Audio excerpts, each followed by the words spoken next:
ಗುರು ಹಿರಿಯರ ಆಶೀರ್ವಾದದಿಂದ ಸ್ನೇಹಿತರ ಸಹಕಾರ ಪ್ರೋತ್ಸಾಹದಿಂದ ಒಂದು ಸಣ್ಣ ಕಾರ್ಯವನ್ನು ಮಾಡಿದ್ದೇನೆ.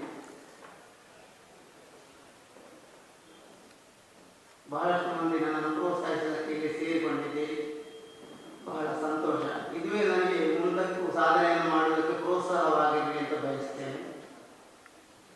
ಸ್ವಾಗತ ಭಾಷಣ ಮಾಡುವುದಷ್ಟೇ ನನ್ನ ಕೆಲಸ. ಇದು ಪ್ರಾಸ್ತಾವಿಕ ಭಾಷಣವಲ್ಲ.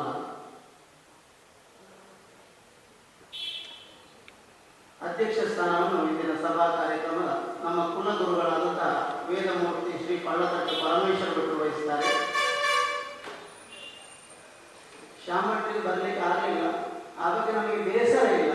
ಯಾಕೆಂದರೆ ನನಗೆ ಈ ಒಂದು ಕಾರ್ಯಕ್ರಮದ ಒತ್ತಡ ಮಾತ್ರ, ಅವರು ಬಹಳ ಒತ್ತಡದಲ್ಲಿರುವರು. ಅವರ ಬಗ್ಗೆ ಗೌರವ ಇದೆ ನಮಗೆ. ಕುಲಗುರುಗಳನ್ನು ಅಡಿಗಡಿಗೆ ನಮ್ಮನ್ನು ಆಶೀರ್ವದಿಸುತ್ತಾ ಪ್ರೋತ್ಸಾಹಿಸುತ್ತಿರುವರು. ಅವರನ್ನು ಮೊದಲಾಗಿ ಸ್ವಾಗತಿಸುತ್ತೇನೆ. ಘನ ಅಧ್ಯಕ್ಷತೆಯನ್ನು ವಹಿಸಿದ ಶ್ರೀ ಪಳ್ಳತಡ್ಕ ಪರಮೇಶ್ವರ ಭಟ್ ಇವರಿಗೆ ಸಾಂಪ್ರದಾಯಿಕವಾಗಿ ಎಲೆ ಅಡಿಕೆಯನ್ನು ಕೊಟ್ಟು ಗೌರವಿಸುತ್ತಾರೆ ಮನೆಯ ಯಜಮಾನರಾದ ವೆಂಕಟಕೃಷ್ಣ ಒಳಕುಂಜೆ.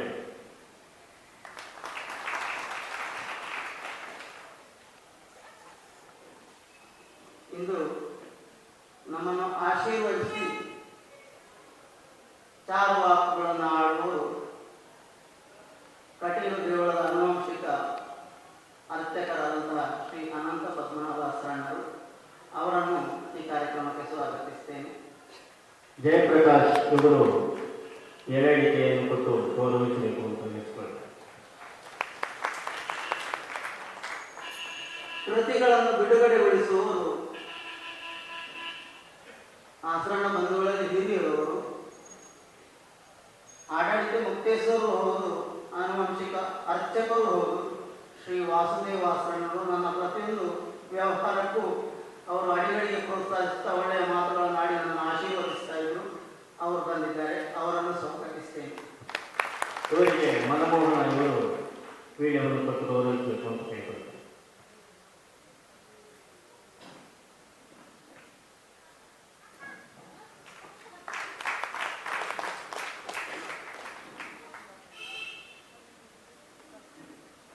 ಲಕ್ಷ್ಮೀನಾರಾಯಣ ಶರಣರು ಮತ್ತು ವೆಂಕಟ ಶರಣರು ಬರ್ತಾರೆ. ಒತ್ತಡದಲ್ಲಿದ್ದಾರೆ ಕಾರ್ಯಕ್ರಮದ. ಅವರನ್ನು ಇದೇ ಸಂದರ್ಭದಲ್ಲಿ ನಾನು ಸ್ವಾಗತಿಸ್ತಾ ಇದ್ದೇನೆ. ಕಟೀಲು ದೇವಳದ ಆನುವಂಶಿಕ ಅರ್ಚಕರಾದಂತಹ ಕಮಲಾದೇವಿ ಪ್ರಸಾದ ಶರಣರು ಅವರು ಕೂಡ ಬಂದಿದ್ದಾರೆ. ಕಲಾವಿದರ ಮೇಲೆ ಬಹಳ ಪ್ರೀತಿ ಅಡಿಗಡಿಗೆ ಪ್ರೋತ್ಸಾಹಿಸುವವರು, ಅವರನ್ನು ಸ್ವಾಗತಿಸ್ತೀನಿ. ಕೃಷ್ಣಮೂರ್ತಿ ಇವತ್ತಿನ ಇವರು ವಿಡಿಯೋವನ್ನು ಕೊಡಬೇಕು ಅಂತ ನಿಂತ್ಕೊಳ್ಳಿ.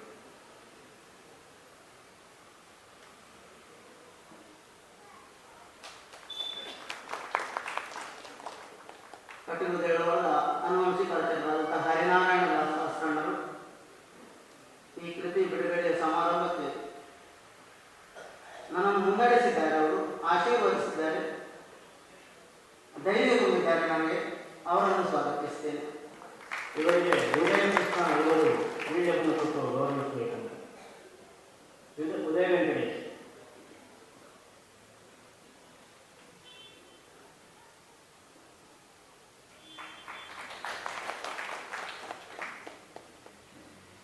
ಕೃತಿಗಳಿಗೆ ಮುನ್ನುಡಿ ಬರೆದುಕೊಡಬೇಕು ಅನ್ನೋ ಹಾಗೆ ನಾನು ಕೇಳಿಕೊಂಡಾಗ ಬಹಳ ಪ್ರೀತಿಯಿಂದ ನನ್ನ ಬೆನ್ನು ತಟ್ಟು ಆಶೀರ್ವದಿಸಿ ಉತ್ತಮ ರೀತಿಯಲ್ಲಿ ಮುನ್ನುಡಿಯನ್ನು ಬರೆದವರು ಪ್ರಭಾಕರ್ ಜೋಶಿಯವರು ಮತ್ತು ಕೆ ಗೋವಿಂದ ಭಟ್ರು.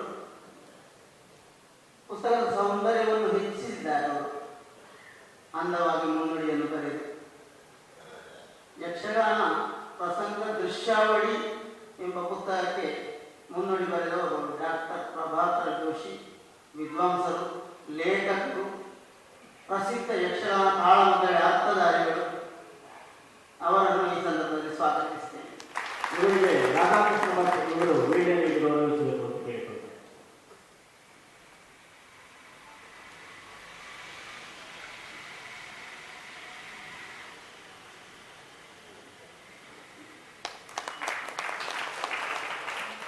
ಯಕ್ಷಗಾನ ವಾಚಿಕ ಸಮಾರಾಧನೆ ಎಂಬಂತಹ ಪುಸ್ತಕಕ್ಕೆ ಮುನ್ನುಡಿಯನ್ನು ಬರೆದವರು ಶ್ರೀ ಕೆ ಗೋವಿಂದ ಭಟ್ರು.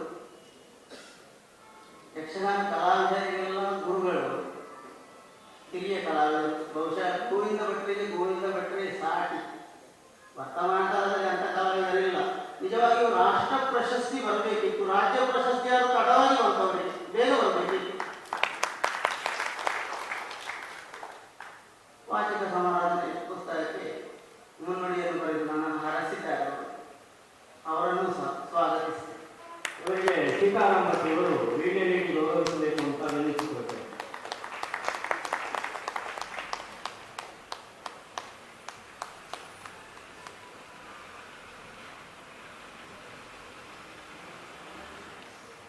ಮುಖ್ಯ ಅತಿಥಿಗಳಾಗಿ ನಮ್ಮ ಪ್ರೀತಿಯ ಯಜಮಾನರು ಕಟೀಲು ಮೇಳದಲ್ಲಿ ತಿರುಗಾಟ ಮಾಡುವುದಕ್ಕೆ ಅವಕಾಶ ಕೊಟ್ಟು ನನ್ನನ್ನು ಕಲಾವಿದನಾಗಿ ರಂಜಿಸುವುದಕ್ಕೆ ಅವಕಾಶ ಕೊಟ್ಟು ಅವರ ತೀರ್ಥರೂಪರು, ಅವರನ್ನು ಈ ಸಂದರ್ಭದಲ್ಲಿ ನೆನೆಯುತ್ತೇನೆ ನಾನು. ಅದೇ ರೀತಿಯಲ್ಲಿ ಪ್ರೋತ್ಸಾಹ ಕೊಡ್ತಾ ಇದ್ದಾರೆ ಕಲಾವಿದ ದೇವಿ ಪ್ರಸಾದ್ ಶೆಟ್ಟರು, ಕಟೀಲು 6 ಮೇಳಗಳ ಸಂಚಾಲಕರು. ಕಳೆದ ವರ್ಷ ಒಂದು ದಿನ ಈ ಪುಸ್ತಕಗಳ ಹಸ್ತಪ್ರತಿಯನ್ನು ಅವರಿಗೆ ಇದೇ ಚೌಕಿಯಲ್ಲಿ ಕಟೀಲು ಚೌಕಿಯಲ್ಲಿ ತೋರಿಸಿದ್ದೆ ನಾನು.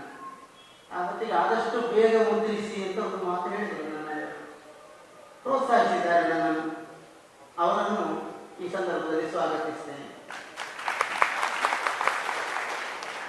ಶ್ಯಾಮಸುಂದರ ಇವರು ವಿಡಿಯೋವನ್ನು ಕೊಟ್ಟು ಗೌರವಿಸಬೇಕು ಅಂತ ಕೇಳಿಕೊಳ್ತಾರೆ.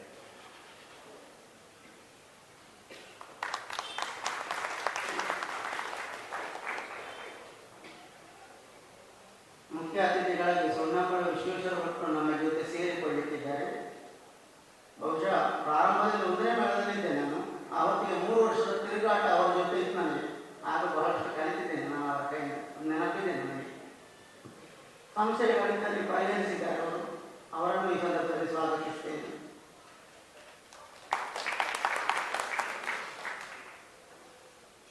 ಈ 2 ಪುಸ್ತಕಗಳನ್ನು ಮುದ್ರಿಸಿಕೊಟ್ಟವರು ಬೆಳ್ಳಾರಿ ಕಿರಣ್ ಪ್ರಿಂಟರ್ಸ್ನ ಮಾಲೀಕರಾದಂತಹ ಪದ್ಯಾಣ ಪರಮೇಶ್ವರ ಭಟ್ರು.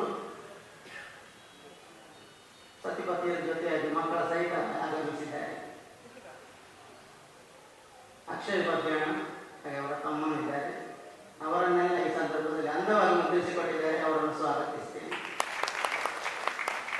ನಾನು ಕಲಾವಿದನಾಗಿ ರಂಜಿಸುವುದಕ್ಕೆ ಕಾರಣರು ಸಹ ಕಲಾವಿದರು ಮತ್ತು ಪ್ರೇಕ್ಷಕರು. ಸಮಷ್ಟಿ ಕಲೆ ತಾನೇ ಯಕ್ಷಗಾನ. ಒಬ್ಬನೇ ಆಗಿ ರಂಜಿಸುವುದಕ್ಕಾಗುವುದಿಲ್ಲ. ಸಹ ಕಲಾವಿದರು ಸರಿ ಇಲ್ಲದಿದ್ದರೆ ಪಾತ್ರ ಸಾಯುವುದಿಲ್ಲ ನಮ್ಮದು ಕೂಡ. ಅದಕ್ಕೆ ನಾನು ರಂಜಿಸಿದ್ರೆ ಸಹ ಕಲಾವಿದರು, ಆಮೇಲೆ ಪ್ರೋತ್ಸಾಹಿಸಿದ ಪ್ರೇಕ್ಷಕರೇ ಕಾರಣ. ಮಾಡಿದ್ದಾರೆ, ನನ್ನ ಪ್ರೋತ್ಸಾಹಿಸಿದಾಗ ಮೆಚ್ಚಿ ಎಲ್ಲವನ್ನೂ ಈ ಸಂದರ್ಭದಲ್ಲಿ ಸ್ವಾಗತಿಸ್ತಾ ಮುಗಿಸ್ತೇನೆ. ನಮಸ್ತೆ.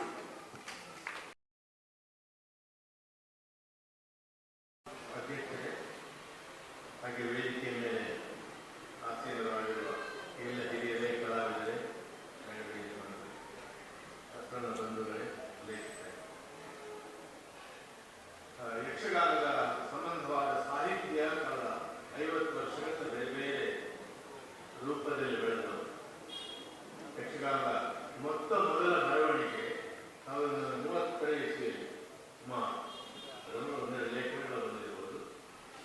ಡಾಕ್ಟರ್ ಕಾರಂತರ ಯಕ್ಷಗಾನ ಬಯಲಾಟ ನನ್ನ ಮೇಲೆ ಒಂದು ವಿಮರ್ಶೆಯ ಚೌಕಟ್ಟಿನಲ್ಲಿ ಮತ್ತು ಒಂದು ಕಲೆಯನ್ನು ಪರಿಶೀಲಿಸುವ ರೀತಿಯಲ್ಲಿ ಅದರ ಮೇಲೆ ಬರೆಯಲಿಕ್ಕೆ ಸಾಧ್ಯ ಅಂತ ಮೊತ್ತಮೊದಲಾಗಿ ತೋರಿಸಿಕೊಟ್ಟು ಇವತ್ತು ಕೂಡ ಅದು ಆಚಾರ್ಯ ಕೃತಿಯಾಗಿದೆ. ಆಮೇಲೆ ನೂರಾರು ಗ್ರಂಥಗಳು ಬಂದು ಈಗ ಬಹುಶಃ ಸಣ್ಣ ದೊಡ್ಡ ಎಲ್ಲ ಪುಸ್ತಕಗಳನ್ನು ತೆಕ್ಕೊಂಡ್ರೆ ವಿಮರ್ಶೆ, ಪ್ರಸಂಗ ವಿವೇಚನೆ, PhD ಪ್ರಬಂಧಗಳು ಎಲ್ಲವನ್ನು ತೆಕ್ಕೊಂಡ್ರೆ ಬೇರೆ ಬೇರೆ ಪ್ರದೇಶಗಳಲ್ಲಿ ಸೃಷ್ಟಿಯಾದ್ದು ಸುಮಾರು ಏನಿಲ್ಲ ಅಂದರೂ 500 ಗ್ರಂಥಗಳು ಯಕ್ಷಗಾನದ ಸಾಹಿತ್ಯ, ಯಕ್ಷಗಾನ ಸಂಬಂಧಿಯಾದ ಯಕ್ಷಗಾನವನ್ನು ನೋಡುವ, ಕೇಳುವ ರೀತಿಯನ್ನು ಸಂಸ್ಕಾರ ಕೊಡುವ ಅನೇಕ ಗ್ರಂಥಗಳು ಯಕ್ಷಗಾನದ ಮೇಲೆ ಬರೆಯುವುದು ಒಂದು ಉತ್ಸಾಹದ ವಿಷಯವಾಗಿದೆ. ಪತ್ರಿಕೆಗಳ ಅಂಕಣಗಳಲ್ಲಿ ನೋಡಿದರೆ ಬೇರೆ ಬೇರೆ ಅಭಿಪ್ರಾಯಗಳನ್ನು ಕೊಡ್ತಾರೆ. ಒಂದು ಘಟನೆ ನಡೆದರೆ ಒಂದು ಪಾತ್ರಧಾರಿ ಹೀಗೆ ಹೇಳ್ಬೋದು, ಹಾಗೆ ಹೇಳ್ಬೋದು, ಹೀಗೆ ಹೇಳಿದ ಸರಿಯೋ ಅದರ ಮೇಲೆ ಅಂದರೆ ಯಕ್ಷಗಾನದಲ್ಲಿ ಭಾಗವಹಿಸುವ ಒಂದು ರೀತಿ ಕೂಡ ಯಕ್ಷಗಾನದಲ್ಲಿ ಬರೆಯುತ್ತೆ. ನನಗೂ ಯಕ್ಷಗಾನ ಗೊತ್ತಿದೆ, ನನಗೆ ಕಾಳಜಿ ಇದೆ ಅನ್ನೋದನ್ನು ತೋರಿಸುವುದು ಮಾತ್ರ ಅಲ್ಲ, ಅದನ್ನು ಪ್ರಾಮಾಣಿಕವಾಗಿ ಹೇಳುವುದು. ಹೀಗೆ ಯಕ್ಷಗಾನದ ಮೇಲೆ ಬರೆದ ಮತ್ತು ಬರೆಯುತ್ತಾ ಇರುವ ಗ್ರಂಥಗಳು, ಲೇಖನಗಳಲ್ಲಿ ಹತ್ತಾರು ಸ್ತರಗಳಿವೆ, ನೂರಾರು ರೀತಿಗಳಿವೆ. ಇಡೀ ಸಮಗ್ರ ಕಲೆಯನ್ನು ನೋಡಿ ಬರೆಯುವುದು ಒಂದು. ಕಲೆ ಮೇಲೆ ಯಾವಾಗ ಬರೆಯುವಾಗ ಒಂದು ರೀತಿ ಹೊರಗಿಂದ ಬರೆಯುವುದು ಒಂದಿದೆ. ಕಲೆ ಹೊರಗೆ ನಿಂತು ಈ ಕಲೆ ಹೇಗಿದೆ, ಹೇಗಿರಬೇಕು, ಒಟ್ಟು ಭಾರತೀಯ ಕಲಾ ಸಂವಿಧಾನದಲ್ಲಿ ಹಾಗೆಯೇ ಇತರ ಕಲೆಗಳ ಸಂದರ್ಭದಲ್ಲಿ ಈ ಕಲೆಯನ್ನು ಹೇಗೆ ನೋಡಬೇಕು, ಅದರ ಅಂಗಗಳೇನು, ಉಪಾಂಗಗಳೇನು, ಅದರ ನಿರ್ವಹಣೆ ಹೇಗೆ, ಇತಿಹಾಸ ದೃಷ್ಟಿಯಿಂದ ಬರೆಯುವುದು ಇದು ಒಂದು ರೀತಿ. ಹಾಗೆ ಅದರ ಒಂದೊಂದು ಅಂಗವನ್ನು ತೆಗೆದುಕೊಂಡು ಬರೆಯುವ ರೀತಿ ಒಂದಿದೆ. ಪ್ರಸಂಗಗಳ ಮೇಲೆ ಬಂದಿದ್ದಾರೆ. ಮಹಾಭಾರತ ಪ್ರಸಂಗಗಳು, ರಾಮಾಯಣ ಪ್ರಸಂಗಗಳು, ಭಾಗವತ ಪ್ರಸಂಗಗಳು, 3 ಪ್ರಸಂಗಗಳ ಮೇಲೆ ಒಂದು ಸಮಗ್ರ ವಿವೇಚನೆ ಆಗಿದೆ. ಹಾಗೆ ಒಂದೊಂದು ಪ್ರಸಂಗದ ಮೇಲೆ ಕೂಡ ಬರೆಯುವುದು ಸಾಧ್ಯ, ವ್ಯಕ್ತಿಯ ಮೇಲೆ ಸಾಧ್ಯ. ಯಕ್ಷಗಾನದಲ್ಲಿ ಕುಟುಂಬ ಪರಂಪರೆಗಳಿದೆ, ಸಾಮೂಹಿಕ ಪರಂಪರೆ ಇದೆ, ಪದ್ಯಾಣ ಪರಂಪರೆ ಇದೆ. ಹಾಗೆ ಮನೆತನದ ಪರಂಪರೆಯನ್ನು ಇಟ್ಕೊಂಡು ಬರೆಯುವುದು ಸಾಧ್ಯ. ಒಂದು ಮೇಳವನ್ನು, ಒಂದು ಕ್ಷೇತ್ರವನ್ನು ಆಧರಿಸಿ ಬರೆಯುವುದು PhD ಮಾಡುವವರಿಗೆ ಇದೊಂದು ಸೂಚನೆ. ಹೀಗೆ ಯಕ್ಷಗಾನವನ್ನು ಹೊರಗಿಂದ ಮತ್ತು ಒಳಗಿಂದ ಬೇರೆ ಬೇರೆ ರೀತಿಯಲ್ಲಿ ಬರೆಯುವುದು. ನಾನು ಮಾಡಿದ ಪ್ರಯತ್ನ ಅಂತಾರೆ ಒಂದೇ ಒಂದು ಪ್ರಸಂಗವನ್ನು ಇಟ್ಕೊಂಡು ಅದು ಪ್ರಸಂಗ ಹೇಗಿದೆ, ಅದಕ್ಕೆ ಆಕಾರಗಳು ಯಾವುದು, ಒಂದು ಪ್ರಸಂಗ ಪ್ರಯೋಗವಾಗುವ ರಂಗಸ್ಥಳದಲ್ಲಿ ಪ್ರಯೋಗವಾಗುವ ರೀತಿ ಏನು, ಅದು ಪಡೆಯುವ ಟ್ರಾನ್ಸ್ಫಾರ್ಮೇಶನ್, ಒಂದು ಬದಲಾವಣೆ ಏನು ರಂಗಭೂಮಿಯಲ್ಲಿ, ಆಗ ಬರುವ ವಿಷಯಗಳು ಯಾವುದು, ಅರ್ಥದ ದೃಷ್ಟಿಯಿಂದ, ನೃತ್ಯದ ದೃಷ್ಟಿಯಿಂದ, ಅಲ್ಲಿ ಕೂಡ ರಂಗದ ನಡೆಯನ್ನು ತೆಕ್ಕೊಳ್ಳುವುದು.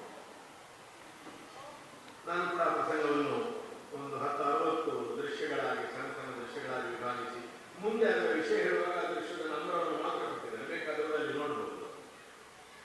ಹೀಗೆ ರಂಗದ ಹೊರಗಿಂದ ವಿವೇಚನೆಯ ದೃಷ್ಟಿಯಿಂದ, ವಿಮರ್ಶೆಯ ದೃಷ್ಟಿಯಿಂದ ನೋಡುವುದು ಒಂದು. ಸೌಂದರ್ಯಾತ್ಮಕವಾಗಿ ಯಕ್ಷಗಾನದ ಗಾನವನ್ನು, ವಾದನವನ್ನು, ಅರ್ಥಗಾರಿಕೆಯನ್ನು, ನಾಟ್ಯವನ್ನು, ನೃತ್ಯವನ್ನು ಹೇಗೆ ಮಾಡಬೇಕು, ಹೇಗೆ ನೋಡಬೇಕು, ಇದನ್ನು ತುಂಬಾ ಜನ ಬರೆದಿದ್ದಾರೆ. ಹಾಗೆ ಸಿಲೆಬಸ್ಗಳು ಸಿದ್ಧವಾಗಿವೆ. ಯಕ್ಷಗಾನದ ರಂಗಭೂಮಿಯ ಶಿಕ್ಷಣ ಕೇಂದ್ರಗಳ ಆರಂಭ ಆದ ಮೇಲೆ ಯಕ್ಷಗಾನವನ್ನು ಕಲಿಸುವುದಕ್ಕೆ ಏನಿರಬೇಕು, ಹಿಂದೆ ಆದ ಸಿಲೆಬಸ್ ಅನ್ನು ಗೋವಿಂದ ಭಟ್ರೆ ಪರಿಷ್ಕರಿಸಿ ಬೇರೆ ಒಂದು ಸಿಲೆಬಸ್ ಮಾಡಿದ್ದಾರೆ. ಹೀಗೆ ಒಂದು ವಿಶಾಲವಾದ ಯಕ್ಷಗಾನವೆಂಬ ಪ್ರಪಂಚದಲ್ಲಿ ಲೇಖನ ಮೂಲಕವಾಗಿ ಬೇರೆ ಬೇರೆ ರೀತಿಯಲ್ಲಿ ಸಾಧ್ಯ. ಆ ಪಾಠ ಪಟ್ಟಿಯಲ್ಲಿ ಇಟ್ಟುಕೊಂಡು ಆಡಿಯೋ ವಿಡಿಯೋ ಸಪೋರ್ಟ್ ಮಾಡಿ ಅದನ್ನು ಇಡೀ ಒಂದು ಪಾಠಕ್ರಮವಾಗಿ ಕೂಡ ಮಾಡಿ ಹೀಗೆ ಯಕ್ಷಗಾನದ ರಂಗದ ಒಳಗಿದ್ದು ಬರೆಯುವವರ ಒಂದು ಪ್ರಯೋಜನ ಏನಂದ್ರೆ ಅವರ ನೇರ ಅನುಭವದಿಂದ ಬರೀತಾರೆ. ಹೊರಗಿಂದ ಬರೆಯುವವರು ಒಂದು ನೋಟಕರಾಗಿ ಒಂದು ಪ್ರಮಾಣದ ಸ್ವಾನುಭವದಿಂದ ಬರೆಯುತ್ತಾರೆ. ನಮ್ಮ ಸ್ನೇಹಿತರಾದ ರವಿಶಂಕರ್, ನಮಗೆ ರವಿ ಹಾಸ್ಯ ರವಿಯವರ ಪುಸ್ತಕ ಇದು ಯಕ್ಷಗಾನ ಪ್ರಸಂಗದ ಚಾವಡಿ, ಇನ್ನೊಂದು ವಾಚಿಕ ಗಮನವಿಟ್ಟದ್ದು. ಅದರ ಮೇಲೆ ಗೆಳೆಯರ ಗೋವಿಂದರು ಮಾತಾಡ್ತಾರೆ. ಅದು ಪೀಠಿಕೆಗಳು ಮತ್ತು ಕೆಲವು ದೃಶ್ಯಗಳ ನಿರ್ವಹಣೆಗೆ ಸಂಬಂಧಪಟ್ಟದ್ದು. ಇದರಲ್ಲಿ ಏನುಂಟು ಅಂದ್ರೆ 123 ಪ್ರಸಂಗಗಳ ದೃಶ್ಯ ವಿಭಜನೆ. ಒಂದು ಕಟ್ಟು ಹೃದಯವೇನೆ ನೋಡುವಾಗ ಅಲ್ಲಿಂದ ಪ್ರಾರಂಭ ಆಗಿ ಒಂದು ವಾಲಿಯ ಕಥೆ, ಸತ್ಯಲೋಕದಲ್ಲಿ ದೇವತೆಗಳು ಬ್ರಹ್ಮನನ್ನು ಆರಾಧಿಸುವುದು, 3ನೇ ದೃಶ್ಯದಲ್ಲಿ ಬ್ರಹ್ಮ ನೂತನ ಸೃಷ್ಟಿಯ ಬಗ್ಗೆ ಯೋಚಿಸುವುದು, ಹೀಗೆ 10, 20, 40 ಲಲಿತೋಪಾಖ್ಯಾನಂತಹ ಪ್ರಸಂಗಕ್ಕೆ 80 ದೃಶ್ಯಗಳ ದೇವಭಕ್ತಿಗೂ ದೃಶ್ಯಗಳಾಗಿ ವಿಂಗಡಿಸಿ ಆ ದೃಶ್ಯದಲ್ಲಿ ಮುಖ್ಯವಾಗಿ ಏನು ಬರ್ತದೆ ಅಂತ ಅವರು ಪ್ರತಿ ಪ್ರಸಂಗವನ್ನು ವಿಭಾಗ ಮಾಡಿ ದೃಶ್ಯಗಳಾಗಿ ಮಾಡಿದ್ದಾರೆ. 123 ಪ್ರಸಂಗಗಳಿದ್ದಾರೆ. ಮೊದಲಿಗೆ ಹೇಗಿತ್ತು ಅಂದ್ರೆ ಸುಮಾರಾಗಿ 35-40ನೇ ಇಸುವವರೆಗೆ 45ನೇ ಇಸುವವರೆಗೂ ಯಕ್ಷಗಾನದಲ್ಲಿ ಬಳಕೆ ಆಗುವ ತೆಂಕು ಬಡಗಿನಲ್ಲಿ ಬಳಕೆ ಆಗುವ ಪ್ರಸಂಗಗಳು ಸುಮಾರಾಗಿ ಹೆಚ್ಚು ಕಡಿಮೆ ಒಂದೇ. ಒಂದು 40 ಪ್ರಸಂಗಗಳು ಒಂದು ರೆಪರ್ಟಾಯ, ಒಂದು ಸಂಗ್ರಹ ಇತ್ತು. ಮತ್ತು ಎಲ್ಲ ಕಲಾವಿದರಿಗೆ ಅದರ ಎಲ್ಲ ದೃಶ್ಯಗಳು ಗೊತ್ತಿತ್ತು. ಮುಖ್ಯವಾಗಿ ಪಾಠಸುಬ್ಬನ ಪ್ರಸಂಗಗಳು, ಪಾಂಡೇಶ್ವರ ವೆಂಕಟನ ಪ್ರಸಂಗಗಳು, ಬೇರೆ ಬೇರೆ ಕವಿಗಳು ಬರೆದ ಕೃಷ್ಣಾರ್ಜುನ ಪ್ರಸಂಗಗಳು, ಹಾಗೆ ಭಾರತಕ್ಕೆ ಸಂಬಂಧಿಸಿ ಪಾಂಡವರ ಹುಟ್ಟಿನಿಂದ ಹಿಡಿದು ಅಶ್ವಮೇಧದವರೆಗಿನ 16 ಪ್ರಸಂಗಗಳು. ಅದು ಕಲಾವಿದರಿಂದ ಕಲಾವಿದರಿಗೆ ವರ್ಗಾವಣೆ ಆಗ್ತದೆ. ಆದರೂ ಭಾಗವತ ಚೌಕಿಯಲ್ಲಿ ಕೂತ್ಕೊಂಡು ಕಲಾವಿದರನ್ನು ಕರೆದು ಹೇಳುವ ಸಮಯ ಹೀಗೆ ಹೋಗಬೇಕು. ಹಳೆಯ ಕಲಾವಿದರನ್ನು ನಾನು ನೋಡಿದ್ದೇನೆ. ಇವಾಗ ಕಾಲಕ್ಕೆ ರಾಮಾಯಣಗಳು 50 ತಿರುಗಾಟ ಆದ ಮೇಲೆ ಕೂಡ ಆ ದಿವಸ ಒಂದು ಭಾಗವತರಲ್ಲಿ ಕೇಳುವ ಸಮಯ ಎಂಚ ಭಾಗವತನೆ ಮಾಮೂಲೇನು ಅಂದ್ರೆ ಬದಲಾವಣೆ ಇದ್ರೆ ಕೇಳಿಕೊಡ್ತೀವಿ. ಒಂದೊಂದು ದಿನವೂ ಕೂಡ ಕೆಲವು ದೃಶ್ಯಗಳನ್ನು ಬಿಡ್ತೇವೆ, ಕೆಲವನ್ನು ಇಟ್ಕೊಳ್ತೇವೆ. ಈಗಂತೂ 2-3 ಪ್ರಸಂಗಗಳನ್ನು ಜೋಡಿಸುವಾಗ ಈ ಸಮಸ್ಯೆ ಹೆಚ್ಚಿಗೆ ಯಾವ ಭಾಗ ತೆಕ್ಕೊಳ್ಬೇಕು, ಯಾವ ಭಾಗ ಬಿಡಬೇಕು ಅದು ಗೊತ್ತಿರಬೇಕಾದ್ರೂ ಇಡೀ ಪ್ರಸಂಗ ಗೊತ್ತಿರಬೇಕು. ಹಾಗೆ ಚೌಕಿಯಲ್ಲಿ ಮುಖ್ಯವಾಗಿ ಹಾಸ್ಯಗಾರರು ಮತ್ತು ಅನುಭವಧಾರಿ ವೇಷಧಾರಿಗಳು ಇಡೀ ಪ್ರಸಂಗದ ನಡೆಯಲ್ಲಿ ಸಾಗ್ರವಾಗಿರಲು ಅದು ಬೇರೆ ಬೇರೆ ಪಾತ್ರಗಳನ್ನು ಮಾಡಿದವರಿಗೆ ಮಾತ್ರ ಸಾಧ್ಯ. ಬಡಗುತ್ತಲ್ಲಿ ಹೆಸರಿನಲ್ಲಿ ವೆಂಕಟರಮಣ, ಬೆಂಕಟೆಲ್ಲಮ್ಮ, ಪಟೇಲ್ ಶ್ರೀನಿವಾಸರಾಯರನ್ನು ನೆನಪಿಸ್ತೇನೆ. ಹಾಗೆ ಗೋವಿಂದ ಭಟ್ರು ಎಲ್ಲಾ ರೀತಿಯ ಪಾತ್ರಗಳನ್ನು ಮಾಡಿದವರು. ಅವರು ಆ ಅನುಭವವನ್ನು ಕೊಟ್ಟರು. ಅವರಿಗೆ ಅನುಭವದ ಕಲಾವಿದರು ಅನುಭವ ಅಂತಂದ್ರೆ ಪ್ರಸಂಗದ ನಡೆ ಎನ್ನುವುದಲ್ಲವರು. ಆ ನಡೆ ಪ್ರಸಂಗದಲ್ಲಿ ಮುಖ್ಯ ಏನು ಬರ್ತದೆ, ನಿಂತದೀಗನೇ ಇಲ್ಲಿ ಉಂಟು, ಯುದ್ಧ ಯಾವುದು, ಯಾರು ಸೋಲ್ತಾನೆ, ಯಾರು ಗೆಲ್ತಾನೆ, ಮುಂದಿನ ಪ್ರವೇಶ ಯಾರಿಗೆ. ಕೃಷ್ಣಾರ್ಜುನ ತಾಮ್ರಧ್ವಜ ಕಾಳದಂತಹ ಪ್ರಸಂಗದಲ್ಲಿ ಕಾಲಂದ್ರೆ ನಿರ್ಮಾಣ ಮಾಡುವಾಗ ಕೂಡ ಅದಕ್ಷರ ಕಲ್ಪನೆ ಇಲ್ಲದಿದ್ದರೆ ಅರ್ಥ ಹೇಳಿದ್ದಾರೆ. ಇದಕ್ಕೊಂದು ಕೈಪಿಡಿಬೇಕು ಅಂತ ಕಂಡು ಬಂದದ್ದು ರವಿಶಂಕರ ಒಂದು ಒಳ್ಳೆ ಕಲ್ಪನೆ. ಇದು ಆದ ಮೇಲೆ ಅನೇಕರಿಗೆ ಈಗ ಕಾಣುತ್ತದೆ ನಾವು ಮಾಡಬಹುದಿತ್ತು. ಒಂದು ಒಳ್ಳೆ ಪುಸ್ತಕದ ಲಕ್ಷಣ ಅದಂತೆ. ಒಬ್ಬ ಪುಸ್ತಕವನ್ನು ಬರೆದ ಮೇಲೆ ಇದೊಂದು ಸುಲಭದ ವಿಷಯ ನಾನು ಮಾಡಿಬಿಡಬಹುದಿತ್ತು, ಆಯುಷ್ಯದ ಹಾಗೆ ಯಾವುದನ್ನು ನೋಡುವಾಗ ಕಾಣುತ್ತದೋ ಅದು ಸಾರ್ಥಕವಾದ ಪುಸ್ತಕ. ಆದಷ್ಟು ರವಿಯವರಿಗೆ ಪುಸ್ತಕಗಳು ಈ 16 ಪುಸ್ತಕಗಳು ಬರ್ಬೋದು. ಈಗ ಇದರ ಅವಶ್ಯಕತೆ ಯಾಕೆ ಉಂಟು ಅಂದ್ರೆ ಈಗ ಸಾಮಾನ್ಯ ಅಂತ ನಾವು ಹೇಳುವ ಬಳಕೆ ಪ್ರಸಂಗಗಳ ಸಂಖ್ಯೆ ತುಂಬಾ ಹೆಚ್ಚಾಗಿದೆ. ಈಗ 40 ಇಲ್ಲ, ಅನೇಕ ಆಧುನಿಕ ಪ್ರಸಂಗಗಳು ಬಂದಿದೆ. ಈಗ ರಾಮ ಸಮೇಶ್ವರ ಪ್ರಸಂಗ, ಭಾಗವತನ ಪುಣ್ಯ ಪ್ರಸಂಗ, 19 ಬಲಿಪನಾರಾಯಣ ಹಿರಿಯ ಬಲಿಪ ಪ್ರಸಂಗಗಳಿವೆ. ಅಗರಿಯವರ 16 ಪ್ರಸಂಗಗಳಿವೆ. ಅವುಗಳವರೆಗೂ ಒಂದು ನಡೆಯುವುದು ಅದು ಪರಿಶಿಷ್ಟರಿಗೆ ಗೊತ್ತು. ಆದರೆ ಕಲಾವಿದರಿಗೆ ಭಾಗವತರು ಹೇಳುವುದು ಅಥವಾ ಬರೆದು ಹಾಕುವುದಕ್ಕಿಂತ ಒಂದು ರೆಡಿಮೇಡ್ ದೃಶ್ಯಾವಳಿ ಸಿಕ್ಕಿದ್ರೆ ತುಂಬಾ ಒಳ್ಳೆ. ಆದರೆ ರಂಗಭೂಮಿಯ ನೇರ ಪ್ರಯೋಜನದ ದೃಷ್ಟಿಯಿಂದ ತುಂಬಾ ಒಳ್ಳೆಯ ಪುಸ್ತಕ. ಎಲ್ಲ ವಿದ್ವತ್ತಿನ ಪುಸ್ತಕಗಳೇ ಬೇಕುಂಟಿಲ್ಲ. ವಿದ್ವತ್ಪೂರ್ಣವಾದ ಪುಸ್ತಕಗಳನ್ನು ಕಲಾವಿದರ ಹೆಚ್ಚು ಓದುವುದು ಸರಿದಪ್ಪಂತ ನಾನು ಹೇಳಿದರೆ ಕುರಿಸೋದಿಲ್ಲ. ನಿತ್ಯ ವೇಷ ಮಾಡಿ 150-200 ವೇಷ ಮಾಡಿ ಅದನ್ನು ನಿದ್ರೆ ಮಾಡಿ ಪುಸ್ತಕ ಓದುವುದು ಯಾವ. ನನ್ನ ಮೊದಲ ಪುಸ್ತಕವನ್ನು ಬಹಳ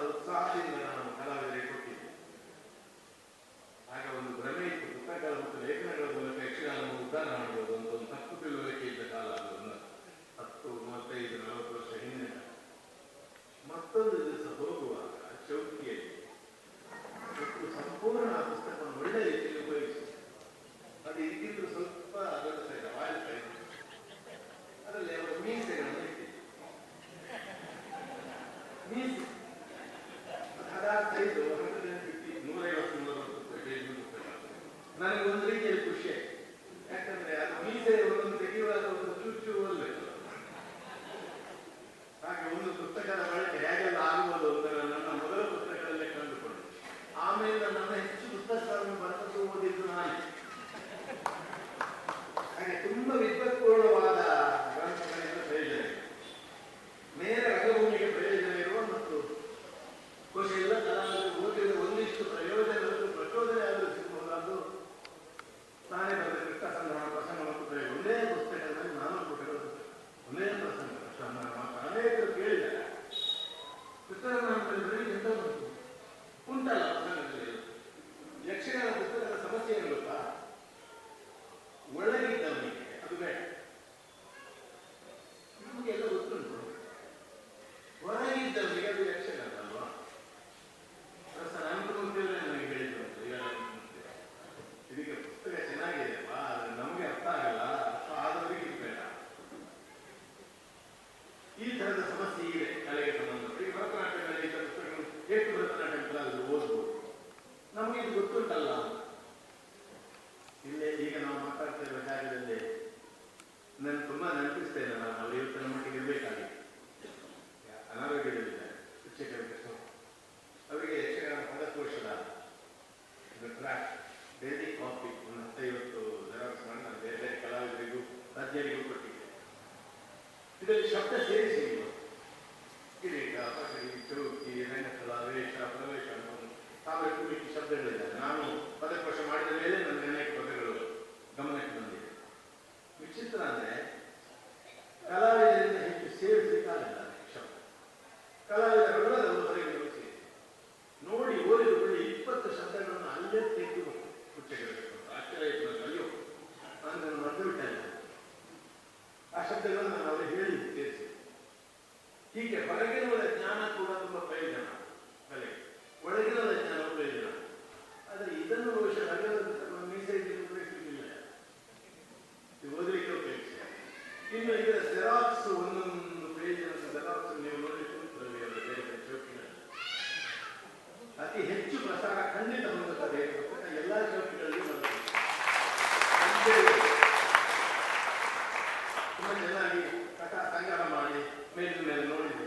ಇದರಲ್ಲಿ ಭಾಗವತರ ಕೆಲಸವು ಸ್ವಲ್ಪ ಕಡಿಮೆ ಇದೆ. ಭಾಗವತರಿಗೂ ಅಷ್ಟು ಗೊತ್ತಿಲ್ಲ, ಸಮಯಕ್ಕೆ ಮತ್ತೆ 2-3 ಜನ ಭಾಗವತರು ಇರ್ತಾರೆ. ಮತ್ತೆ ಒಂದೇ ಪ್ರಸಂಗ ಇಂದ್ರಿಯ ಕಾರಣ ಯಾವುದೇ ಇದ್ದರು 6-7 ರೀತಿಯಲ್ಲಿ ತಗೊಳ್ಳಿ. ಕೊನೆ ಭಾಗ ತೆಕ್ಕೊಳ್ಬೋದು, ವಂಶಧ್ವಜದಿಂದ ತೆಕ್ಕೊಳ್ಬೋದು, ಬೆನ್ನು ಬಿಡಬಹುದು, ಪ್ರಭಾವವನ್ನು ಬಿಡಬಹುದು, ವಿಚಾರಣೆಯ ದೃಶ್ಯ ಬಿಡಬಹುದು. ಬಿಟ್ಟ ದೃಶ್ಯಗಳು ಏನು ಅಂತ ಗೊತ್ತಾಗ್ತದೆ. ಎಡಿಟೆಡ್ ವರ್ಷಗಳಲ್ಲಿ ಸಮಸ್ಯೆ ಏನಂದ್ರೆ ರಂಗಸ್ಥಳದಲ್ಲಿ ಕಳೆದು ಬರೆದು ಮಾಡಬಾರ್ದು ಅಂತಿಲ್ಲ. ರಂಗಭೂಮಿಯ ಆಗಿನ ಅವಶ್ಯಕತೆ ಹಾಗೆ ನಾವು ಮಾಡುವುದು. ಹಾಗೆ ಮಾಡುವಾಗ ಬಿಟ್ಟುವುದ ವಿಷಯ ಯಾವುದು ಅಂತ ನಮಗೆ ಗೊತ್ತಿರಬೇಕು. ಅದು ಸಮಗ್ರವಾಗಿ ಇಲ್ಲಿ ಆ ದೃಷ್ಟಿಯಿಂದ ಈವರೆಗೆ ಯಕ್ಷಗಾನದಲ್ಲಿ ಬಂದಿರುವ ಪುಸ್ತಕಗಳಿಂದ ತೀರಾ ಭಿನ್ನವಾದ ಒಂದು ಪುಸ್ತಕವನ್ನು ಸುಲಭದಲ್ಲಿ ಇಷ್ಟವರೆಗೆ ಗಮನಕ್ಕೆ ಬಾರದ ಒಂದು ಕ್ಷೇತ್ರದಲ್ಲಿ ಕೈಯಾಗಿದ್ದು ರವಿ ಬೆಳಕಿನ ನಿಜವಾಗಿ ಆಸೆಗಾರ ಆಗುವುದನ್ನು ತೋರಿಸಿದ್ದಾರೆ. ಆಸೆಗಾರ ಆಗಿ ಮಾಡಿ ತಕ್ಷಣ ನಮಗೆ ಗೊತ್ತಿದ್ದ ವಿಷಯವನ್ನು ಮತ್ತೆ ಹೇಳಿ ನಯನಕುಮಾರ ಅಳಿಯ ಹಿನ್ನೆಲೆ ಇದ್ದವರು ಒಳ್ಳೆ ಕಲಾವಿದರಾಗಿ ಪ್ರಸಿದ್ಧರಾದವರು. ಅವರು ವಿಶಿಷ್ಟವಾಗಿ ರಂಗಸ್ಥಳದಲ್ಲಿರುವಾಗ ವಿಶಿಷ್ಟವಾಗಿ ಓದುವಿಕೆಗೂ ಒಂದು ವಿಷಯವನ್ನು ಒದಗಿಸಿದ್ದಾರೆ. ಇದು ಕಲಾವಿದರಿಗೆ ತುಂಬಾ ಪ್ರಯೋಜನವಾಗ್ತದೆ. ಇದನ್ನು ಬೇರೆ ರೀತಿಯಲ್ಲಿ ಕೂಡ ಮಾಡಿ ಇದನ್ನು ಬೆಳೆಸಬಹುದು. ದೃಶ್ಯವನ್ನು ಒಂದು ಸಾಲಾಗಿ ಕೊಟ್ಟು ನೃತ್ಯ ವಿಧಾನಗಳಲ್ಲಿ ಏನು ಮಾಡ್ತಾರೆ, ಇದನ್ನು ಬಿಟ್ಟಾಗ ಕಥೆಯನ್ನು ಮುಂದೆ ಹೇಗೆ ಕೊಂಡೋಗ್ಬೇಕು ಅಂತ ಮಾಡೋದು ಕಾಣಬಹುದು. ನಿತ್ರೆಯಲ್ಲಿ, ಈಗನೆಯಲ್ಲಿ, ಚಕ್ರಸೂತ್ರದ ನಿತ್ರೆಗಳಲ್ಲಿ, ಗುಂಪು ಯುದ್ಧೆಯಲ್ಲಿ ಒಂದು ಹೊರಪಾಡು ಸಮೇತ ಇಡೀ ದೃಶ್ಯಾವಳಿ ಸಮೇತ ರಂಗ ಪ್ರಯೋಗದ ವಿವರ ಸಮೇತ ಕೂಡ ಇದನ್ನು ಬರೆಯುವುದು. ಅವರು ಬರೆಯಲಿಲ್ಲ ಅಂತ ನಾನು ಹೇಳಿದ್ದಿಲ್ಲ. ಬೇರೆ ಬರೆಯೋರಿಗೆ ಇದನ್ನು ಇಂಪ್ರೂವ್ ಮಾಡುವುದು. ಒಂದು ಕೃತಿ ನಮ್ಮ ಮುಂದೆ ಸಿಕ್ಕಿದಾಗ ನಮಗೆ ಹೊಸ ಆಲೋಚನೆ ಬರ್ತದೆ. ಇದೇ ಆಧಾರದಲ್ಲಿ ಇದೇ ದಾರಿಯಲ್ಲಿ ಒಂದು ಇಡೀ ಕಲಾ ಸಮುದಾಯಕ್ಕೆ ಪ್ರಯೋಜನ ಆಗುವುದು. ಹೇಗೆ ಬರೆಯುವುದು? ಎಲ್ಲ ಕಲಾವಿದರು ಓದುವ ಹಾಗೆ, ಎಲ್ಲ ಕಲಾವಿದರ ಸಮುದಾಯಕ್ಕೆ ಪ್ರಯೋಜನ ಆಗುವ ಹಾಗೆ ಹೆಚ್ಚಿನ ರಚನೆಗಳನ್ನು ಬಂದಿದ್ದಾರೆ. ವಾರ್ಷಿಕಾಭಿನಯವು ಹಾಗೆ ಸ್ಥೂಲವಾದ ಒಂದು ಯೋಚನೆಯನ್ನು ಕೊಡುತ್ತದೆ. ಒಂದು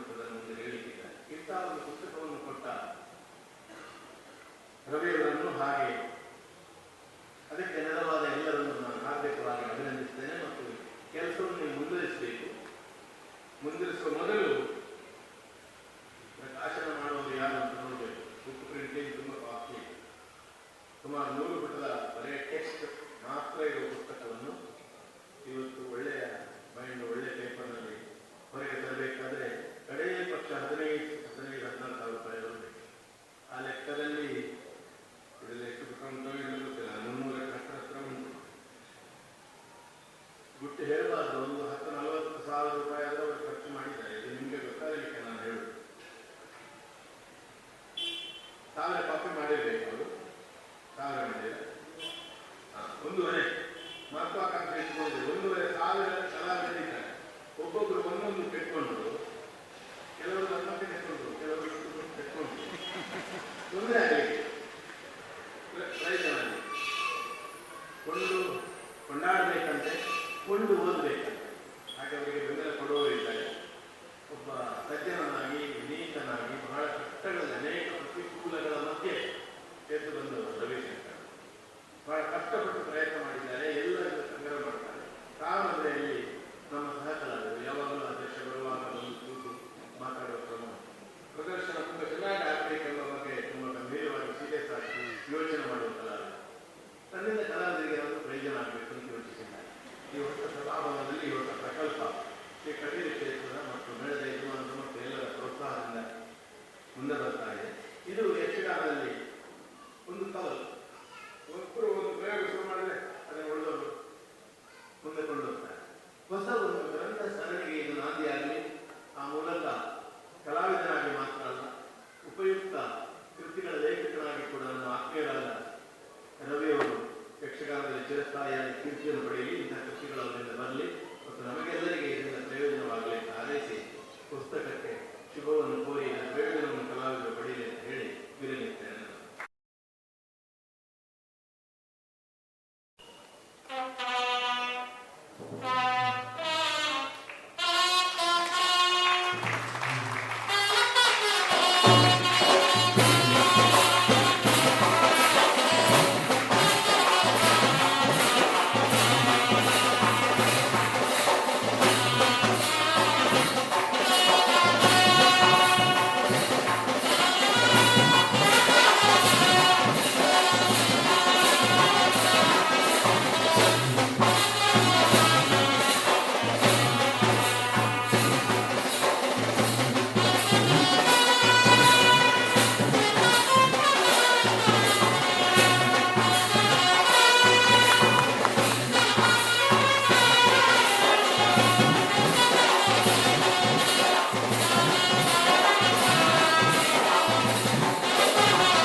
ವೇದಿಕೆಯಲ್ಲಿ ಆಚರಣೆಗಳಂತಹ ಸ್ವತಃ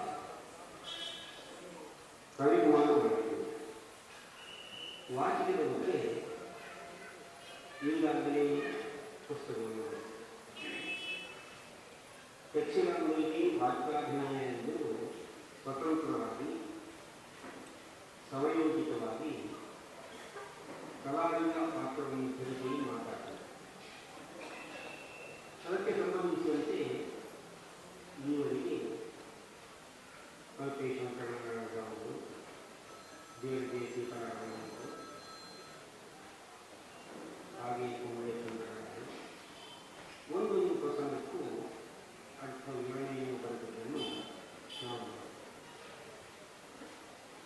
ರವಿ ವೃತ್ತಿಯಲ್ಲಿರುವ ಪ್ರಸಂಗದ ದೇವರಿಗೆ ಪಾತ್ರಗಳ ಅರ್ಥಗಾರಿಕೆಯ ವಿವರಣೆಯನ್ನು ಬರೆದಿದ್ದಾರೆ.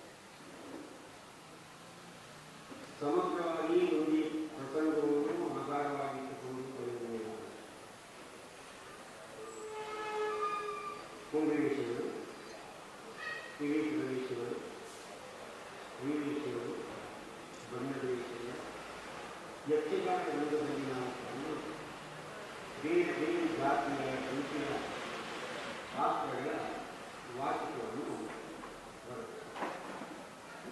ಸರಳವಾದಂತಹ ಸುಂದರ ಭಾಷೆಯಲ್ಲಿ ವಯಸ್ಸಿನ ರೂಪದಲ್ಲಿ ಅಭ್ಯಾಸಿಗಳಿಗೆ ಇದು ಉತ್ತೇಜಿಸಲಾಗಿದೆ. ಪಾತ್ರ ಚಲಿಸುವಂತಹ ಕಲಾವಿದ ಯಾಕೆ ರಂಗದಲ್ಲಿ ಸ್ವತಂತ್ರವಾಗಿ ಮಾತನಾಡುತ್ತಾರೆ. ಹಾಗೆ ತಾಳಮದ್ದಳೆಯಲ್ಲಿಯೂ ಮಾತನಾಡುವುದು ಸ್ವತಂತ್ರವಾಗಿ ವೇದಗಳಿಂದ ಆರಂಭಿಸಿ ಪ್ರಚಲಿತ ರಾಜಕೀಯದವರೆಗೆ ಯಕ್ಷಗಾನದ ವಾಚಿಕದಲ್ಲಿ ಎಲ್ಲವನ್ನೂ ಸೂಚಿಸಿಕೊಳ್ಳುವುದಕ್ಕೆ ಸಾಧ್ಯ. ಬೀದಿ ಬದಿಯ ಅಂಗಡಿಗಳನ್ನು ಹೇಳುವುದು, ಯಜ್ಞವಂತಗಳ ವರ್ಣನೆಯನ್ನು ಮಾಡುವುದು, ಇದು ಯಕ್ಷಗಾನದಲ್ಲಿ ಇರುವಂತಹ ನೀತಿ. ತನ್ನ ಅನುಭವವನ್ನು ಹಂಚಿಕೊಳ್ಳುವುದಕ್ಕೆ ಕಲಾವಿದ ಪಾತ್ರದಲ್ಲಿ ಸಿದ್ಧರು. ಪಾತ್ರಗಳನ್ನು ಯಾವ ರೀತಿ ವಾಕ್ಯದ ಮೂಲಕ ಪ್ರತಿನಿಧಿಸುವುದು ಎಂಬುದನ್ನು ಸರಳವಾಗಿ ಹಾಗೆ ಸುಂದರವಾಗಿ ಸ್ಪಷ್ಟವಾಗಿ ಈ ಪುಸ್ತಕದಲ್ಲಿ ಪ್ರಕಟಿಸಿದ್ದಾರೆ. ಈ ಅರ್ಥಗಾರಿಕೆಯನ್ನು ಬಾಯಿಪಾಠ ಮಾಡಿಕೊಂಡು ರಂಗಸ್ಥಳದಲ್ಲಿ ಪ್ರಯೋಗ ಮಾಡಬೇಕು ಎಂಬುದರ ಉದ್ದೇಶವೇನು? ಅಭ್ಯಾಸಗಳಿಗೆ ಅನುಕೂಲವಾಗಿದೆ.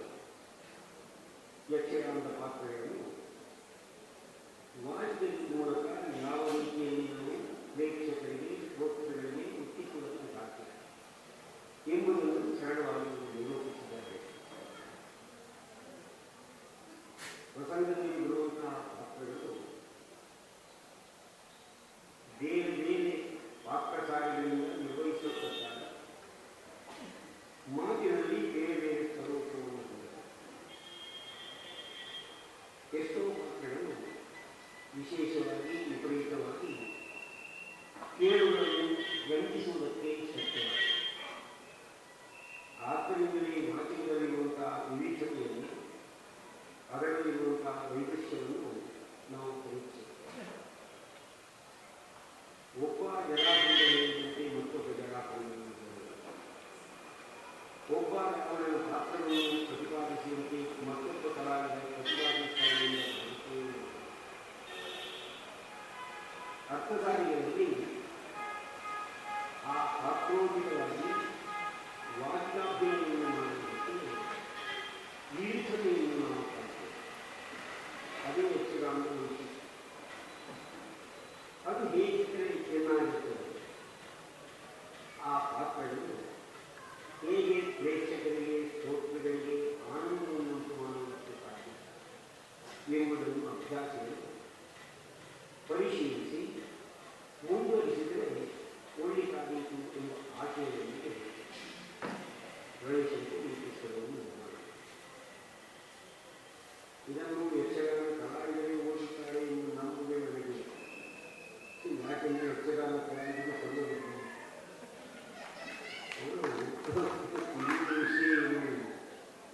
ಆದರೆ ಪ್ರೇಕ್ಷಕರಿಗೆ ಮತ್ತು ಕೇಳುವುದು ಇದರಲ್ಲಿ ಏನಿದೆ ಎಂದು ತಿಳಿದುಕೊಂಡಾಗ ಆ ರಂಗದಲ್ಲಿ ನಟಿಸುವಂತಹ ಪಾತ್ರಗಳಲ್ಲಿ ಏನು ತಪ್ಪು ಮಾಡ್ತಾರೆ, ಇದರಿಂದ ಅವನ ಪಾತ್ರ ಸ್ವರೂಪ ಹೇಗೆ ಕೆಡ್ತದೆ, ಹೇಗೆ ಒಳ್ಳೆಯದಾಗುತ್ತದೆ ಎಂಬುದನ್ನು ಗುರುತಿಸಿಕೊಳ್ಳುವುದಕ್ಕೆ ಸಾಧ್ಯವಾಗುತ್ತದೆ. ಆದ್ದರಿಂದ ನನಗನಿಸುವುದು ಒಳಕೂಡಿದವರು ಬರೆದರು ಯಕ್ಷಗಾನ ಕಲಾವಿದರಿಗಾಗಿ ಅಂತ, ಪ್ರೇಕ್ಷಕರು. ಇದನ್ನು ಒಂದೊಂದು ಪ್ರೇಕ್ಷಕರಲ್ಲಿ ಯಕ್ಷಗಾನ ಕಲಾವಿದರು ಯಕ್ಷಗಾನ ಕಲಾವಿದರು ಈ ಪುಸ್ತಕವನ್ನು ತೆಗೆದುಕೊಂಡರು ಎಂದಾದರೆ ಮರುದಿನ ನಾವು ಹೋಟೆಲ್ನಲ್ಲಿ ಬಜೆ ಕಟ್ಟುವುದಕ್ಕೆ ಆ ಕಾಲದಲ್ಲಿ ಉಪಯೋಗಿಸುವುದನ್ನು ಕಾಣ್ತೇವೆ. ಈಗ ಯಕ್ಷಗಾನದ ಬಗ್ಗೆ ವಿಮರ್ಶಕರು, ವಿದ್ವಾಂಸರು ದಿನ ದಿನ ಹೆಚ್ಚಾಗ್ತಾ ಇದೆ. ಯಾರಲ್ಲಿ ಕೇಳಿದರು ಯಕ್ಷಗಾನ ಹೇಳಬೇಕು ಎಂದು ಹೇಳುವುದಿಲ್ಲ, ಹಾಗಿರಬಾರದು ಎಂದು ಹೇಳುವುದು ಇಲ್ಲ. ಅಂಥವರಿಗೆಲ್ಲ ಈ ಪುಸ್ತಕ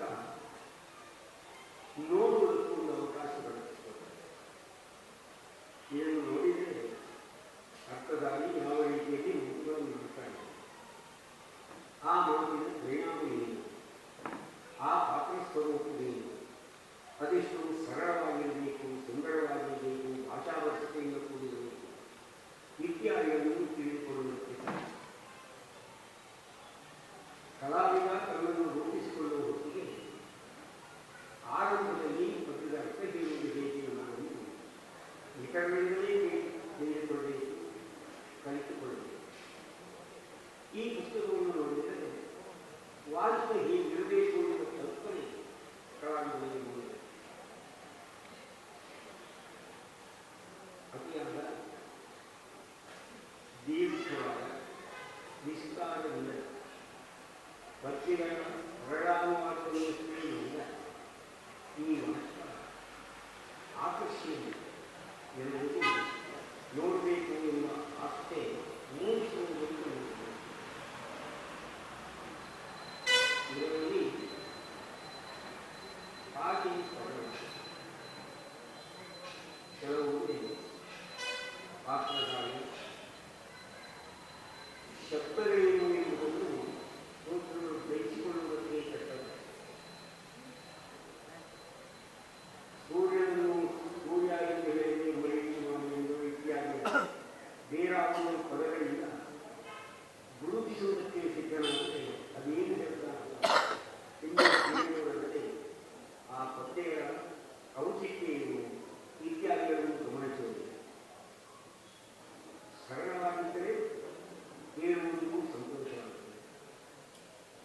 ಆದ ಕಾರಣ ಅಭ್ಯಾಸಿಗಳಿಗೆ ಮಾತ್ರ ಯಕ್ಷಗಾನದಲ್ಲಿ ಮಾನಸಿಕ ಸ್ವತಂತ್ರವಾದ ಕಾರಣ ಯಾವ ವಿಷಯಗಳನ್ನು ಪ್ರತಿಪಾದಿಸುವುದಕ್ಕೆ ಕಲಾವಿದರಿಗೆ ಸ್ವತಂತ್ರ ಸಾಮರ್ಥ್ಯ ಇರುವ ಕಾರಣ ಇದನ್ನು ಬಳಸಿಕೊಳ್ಳುವುದರಿಂದ ಅದರ ಸ್ವರೂಪತೆ ಹೇಗಿರಬೇಕು ಎಂದು ತಿಳಿದುಕೊಳ್ಳುವುದಕ್ಕೆ ಕಾರಣ. ವಾಚಿಕಕ್ಕೆ ಹೀಗೆ ಎಂದು ಪುಸ್ತಕ ಬರೆಯುವುದಕ್ಕೆ ಸರ್ಕಾರಗಳು ಸಿದ್ಧರಾಗಲು ಮುಂದುವರೆದಿಲ್ಲ. ಈ ಒಂದು ಪುಸ್ತಕ ಇದೆ ಎನ್ನುವುದರಿಂದ ಆ ವೇಷಗಳು ಒಂದು ವೇಷಗಳಿರ್ಬೋದು, ಶ್ರೀಪಾತ್ರಗಳಿರ್ಬೋದು, ಕಿರೀಟ ಕಟ್ಟಿದ ವೇಷಗಳಿರ್ಬೋದು, ಬಣ್ಣದ ವೇಷಗಳಿರ್ಬೋದು ಹೇಗೆ ಮುಂದುವರಿಸಿಕೊಂಡು ಹೋಗುವುದಕ್ಕೆ ಸಾಧ್ಯ ಆಗುವುದು ಇದನ್ನು ಅಭ್ಯಾಸದಿಂದ ಅಧ್ಯಯನದಿಂದ ತಿಳಿದುಕೊಳ್ಳುವುದಕ್ಕೆ ಸಾಧ್ಯವಾಗುತ್ತದೆ. ಈ ದಿಸೆಯಲ್ಲಿ ರವಿಯ ಪ್ರಯತ್ನ ಈ ಪುಸ್ತಕವನ್ನು ನೋಡಿದ ಮೇಲೆ ನನಗೂ ಪುಸ್ತಕ ಬರೆಯುವುದು ಯಾರಂತ ಕೇಳುವುದಿಲ್ಲ, ಬರೆಯುವುದು ಈ ಪುಸ್ತಕ ಕಂಡಿಲ್ಲ. ನೂರಾರು ಇಂತಹ ಪುಸ್ತಕಗಳನ್ನು ಬರೆಯುವುದಕ್ಕೆ ಸಮರ್ಥರ ತಿಳುವಳಿಕೆಯಿಂದ ಅನೇಕ ಮಂದಿ ಅವರಿಗಾದರೂ ರವಿ ಆದರ್ಶವಾಗಿ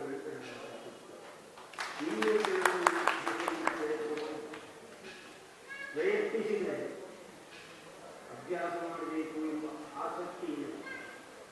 ಕಲಾವಿದರಿಗಾದರೂ ಪ್ರಯೋಜನ ಆಗಬೇಕು, ಇವರು ಅಭ್ಯಾಸ ಮಾಡ್ತಾರೆ ಅಂತ ನಮಗೆ ವಿಶ್ವಾಸ ಇಲ್ಲ. ಆಸಕ್ತಿ ಇದ್ದರೆ ಪರಿಣಾಮ ಮಾಡಿತ್ತು ಅಂತ ನಮಗೆ ಅನಿಸ್ತದೆ. ಬದಲಾವಣೆಯನ್ನು ದಿನ ದಿನವೂ ನಾವು ಕಾಣ್ತಾ ಇದ್ದೇವೆ. ನಾನು ಮೇಳಕ್ಕೆ ಸೇರಿದ ಅಂದಿನಿಂದ ಇಂದಿನವರೆಗೆ ದಿನ ದಿನವೂ ಹೆಚ್ಚಾಗಿ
ಕ್ಷೇತ್ರಾಧಿದೇವತೆ ಶ್ರೀ ದುರ್ಗಾಪರಮೇಶ್ವರಮ್ಮನವರ ಶರಣಾಲಯದಲ್ಲಿ ಸಾಷ್ಟಾಂಗ ಪ್ರಣಾಮಗಳನ್ನು ಸಲ್ಲಿಸಿ ವೇದಿಕೆಯ ಮೇಲಿರುವ ಹಿರಿಯರೆಲ್ಲರಿಗೂ ಗೌರವದಿಂದ ಕರೆವಾಗಿ ಗ್ರಂಥಕರ್ತರಾದಂಥ ಮಿತ್ರರಾದ ಸಹ ಕಲಾವಿದರಾದ ರವಿಶಂಕರ ಒಳಕುಂದರವರನ್ನು ನೆನಪಿಸಿ ನಿಮಗೆಲ್ಲ ತಲೆಬಾಗಿ ಈ ಗ್ರಂಥದ ಕುರಿತಾಗಿ ನನ್ನ ಎರಡು ಅನಿಸಿಕೆಗಳನ್ನು ಇದರ ಹಿಂದಿರುವಂತಹ ರವಿಶಂಕರ ಭಟ್ರವರ ಸಾಧನೆ ಕುರಿತಾದಂತಹ ನನ್ನ ನಿಲುಮೆಯನ್ನು ಸ್ಪಷ್ಟಪಡಿಸಿದೆ.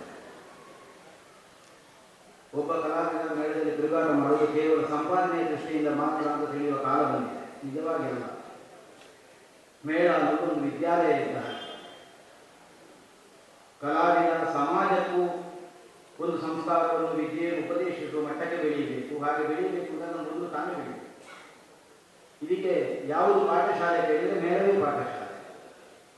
ಬೇರೆ ಬೇರೆ ಪ್ರಸಂಗಗಳಾಗ್ತವೆ, ಬೇರೆ ಬೇರೆ ಸನ್ನಿವೇಶಗಳು ಆ ಪ್ರಸಂಗಗಳಲ್ಲಿ ಹಾದು ಹೋಗ್ತವೆ. ಇದೆಲ್ಲವನ್ನು ಒಂದು ಗುರುಕುಲ ಪದ್ಧತಿಯಲ್ಲಿ ಅಭ್ಯಾಸ ಮಾಡುವಂತಹ ಪಾಠಶಾಲೆ ಇರುವುದು ಯಕ್ಷಗಾನ. ಸಂಮಿತ್ರರಾದ ಒಳಕುಂಜರು ಇಷ್ಟು ವರ್ಷಗಳ ತಿರುಗಾಟದಲ್ಲಿ ಏನು ಸಾಧನೆ ಮಾಡಿದರು ಅನ್ನೋದಕ್ಕೆ ನಿದರ್ಶನ 2 ಪುಸ್ತಕ ಬಂದಿದೆ. ಒಂದು ತಾವು ನಿತ್ಯ ಅನುಭವಿಸಿದ ಒಂದು ಕಿರಿಕಿರಿಯಿಂದ ಕೊರತೆಯಿಂದ ಸಿದ್ಧ ವಾಚಿಕ ಸಮಾರಾಧನಾ. ಯಾಕಂದ್ರೆ ಮೇಳದಲ್ಲಿ ಈಗ ಬೆಳೆದು ಸಾಗುತ್ತಿರುವ ಬಗೆಯನ್ನು ಕಂಡು ಕಂಡು ಕಂಡು ಅನುಭವಿಸಿ ಸಿದ್ಧಾದಂತೂ ನನ್ನೇ ನಿಶ್ಚಯ. ಶುದ್ಧ ಉಚ್ಚಾರ ಇಲ್ಲ, ಪದ್ಯಕ್ಕೆ ಹೇಳಬೇಕಾದಷ್ಟು ಹೇಳುವುದಿಲ್ಲ, ಹೇಳಬೇಕಾದಷ್ಟೇ ನಿಲ್ಲಿಸುವುದಿಲ್ಲ. ಹೀಗೆಲ್ಲ ಇರುವುದರಿಂದ ಲಂಬಿಸಬಾರದೇ ಇದ್ದಂತಹ ಸನ್ನಿವೇಶಗಳು ಲಂಬಿಸ್ತವೆ. ಬೇಕಾದಕ್ಕೆ ಸಮಯ ಇಲ್ಲ. ಈ ಅವ್ಯವಸ್ಥೆಗಳೆಲ್ಲ ಒದಗುತ್ತವೆ ಪ್ರದರ್ಶನಕ್ಕೆ. ಪೂರ್ತಿ ನಿದ್ದೆ ಬಿಟ್ಟು ರಾತ್ರಿ ಇಡೀ ಆಟ ನೋಡುವ ಪ್ರೇಕ್ಷಕನೇ ಇಲ್ಲ. ಸ್ವಲ್ಪ ಸ್ವಲ್ಪ ನೋಡಿದವನಿಗೆ ಈ ಕೊರತೆಗಳು ಗಮನಕ್ಕೆ ಬರುವುದು. ಯಾವುದೋ ಒಂದು ಹೊತ್ತಿಗೆ ಅವನಾನುಕೂಲ ನೋಡಿಕೊಂಡು ಅವು ಬರುವುದು. ಆ ಹೊತ್ತಿಗೆ ಆ ಸನ್ನಿವೇಶ ನಡೆಯುತ್ತದೆ. ಅದನ್ನು ಒಳ್ಳೆಯದು ಕೆಟ್ಟದ್ದು ಹೇಗೆ ಅವನು ಹೋಗಿ ಆಗ್ತದೆ. ಒಂದು ಪ್ರದರ್ಶನವನ್ನು ಪೂರ್ಣ ಪ್ರಮಾಣದಲ್ಲಿ ಅರಿತು ಆಲೋಚಿಸಿ ವಿಮರ್ಶಿಸುವಂತಹ ಗುಣ ಮೊದಲು ಬರಬೇಕಾದದ್ದು ಕಲಾವಿದರಿಗೆ, ಆಮೇಲೆ ಪ್ರೇಕ್ಷಕರಿಗೆ. ಕಲಾವಿದರಿಗೆ ಅದು ಬಾರದೇ ಇದ್ದರೆ ಆ ಕಲೆಯಲ್ಲಿ ಏನನ್ನು ಸಾಧಿಸುವುದಕ್ಕೂ ಆಗುವುದಿಲ್ಲ. ಕೇವಲ ತಾನು ವಹಿಸಿದ ಪಾತ್ರವನ್ನು ಕಾಣಿಸಿಕೊಡಬೇಕನ್ನೋ ಒಂದೇ ಉದ್ದೇಶ ಇದ್ದರೆ ಸಾಕಾಗುವುದಿಲ್ಲ. ಇಡೀ ಕಥೆಗೆ ಕಾಣಬೇಕಾದ ಪಾತ್ರ ಯಾವುದು, ಆ ಪಾತ್ರದ ಮುಖ್ಯವಾದ ಆಶಯ ಯಾವುದು, ಆ ಕಥೆಯಲ್ಲಿ ರೂಪಿಸಲ್ಪಡಬೇಕಾದ ನೀತಿಯಲ್ಲಿ ಇಷ್ಟನ್ನು ಕಲಾವಿದ ತರ್ಕಿಸದೇ ಇದ್ದರೆ ಅವನು ಒಂದು ಕಲಾವಿದರಿಗೆ ಯಾವ ನ್ಯಾಯವನ್ನು ಕಲೆಗೆ ತೊಡಗಿಸಿಕೊಳ್ಳಲಿಕ್ಕೆ ಸಾಧ್ಯ ಆಗುವುದಿಲ್ಲ ಅಂತ ನನ್ನ ಎಣಿಕೆ. ಇದು ಹೇಗೆ ಮೂಡುತ್ತದೆ ಕೇಳಿದರೆ, ಇಡೀ ಕಥೆಯ ಸಂದೇಶವನ್ನು ಅರಿತುಕೊಳ್ಳುವಷ್ಟು ಅದನ್ನು ಆಳವಾಗಿ ನೋಡುವ, ಸತತ ಅಧ್ಯಯನ ಮಾಡುವ ಬುದ್ಧಿ ಇದ್ದವನಿಗೆ ಮಾತ್ರ ಸಾಧ್ಯ ಆಗ್ತದೆ. ಖಂಡಿತ ಅಧ್ಯಯನದ ಕೊರತೆ ಉಂಟು ಯಕ್ಷಗಾನದಲ್ಲಿ, ತುಂಬಾ ಕೊರತೆ ಉಂಟು. ಪ್ರಥಮವಾಗಿ ಕಲಾವಿದನಾಗಿ ಮೇಳಕ್ಕೆ ಸೇರುವ ಕಾಲಕ್ಕೆ ರವಿಶಂಕರರು ಬತ್ತುಳಿದವರಿಗಿಂತ ಭಿನ್ನರಲ್ಲ. ಹಾಗೆ ಇರ್ತದೆ ಅವರು ಕೂಡ. ಇನ್ನೊಬ್ಬರಲ್ಲಿ ಕೇಳಿ ತಿಳಿದು ಆ ಪಾತ್ರದ ಕ್ರಮ ಹೇಗೆ, ಸನ್ನಿವೇಶ ಯಾವುದು, ಎಲ್ಲಿಗೆ ಹೋಗಬೇಕು ವೇಷ, ಯಾಕಂದ್ರೆ ಅವ್ರ ಮೇಳಕ್ಕೆ ಸೇರುವಾಗಲೇ ನಾನು ಕಟ್ಲಿ ಮಾಡಬೇಕು, ನನಗೆ ಗೊತ್ತಿತ್ತು, ನಾನು ತಿಳಿಯಿದ್ದವರು. ಆದರೆ ಕೇಳಿ ತಿಳಿದದ್ದನ್ನು ಮರೆಯಲಿಲ್ಲ, ಎಲ್ಲ ನೆನಪಿಟ್ಟುಕೊಂಡಿದ್ದಾರೆ. ಎಷ್ಟು ನೆನಪಿಟ್ಟುಕೊಂಡಿದ್ದಾರೆ ಕೇಳಿದ್ರೆ ಅದನ್ನೇ ಒಂದು ದಾಖಲೆಯಾಗಿ ಮುದ್ರಿಸಿಕೊಂಡು ನೆನಪಿಟ್ಟುಕೊಂಡಿದ್ದಾರೆ.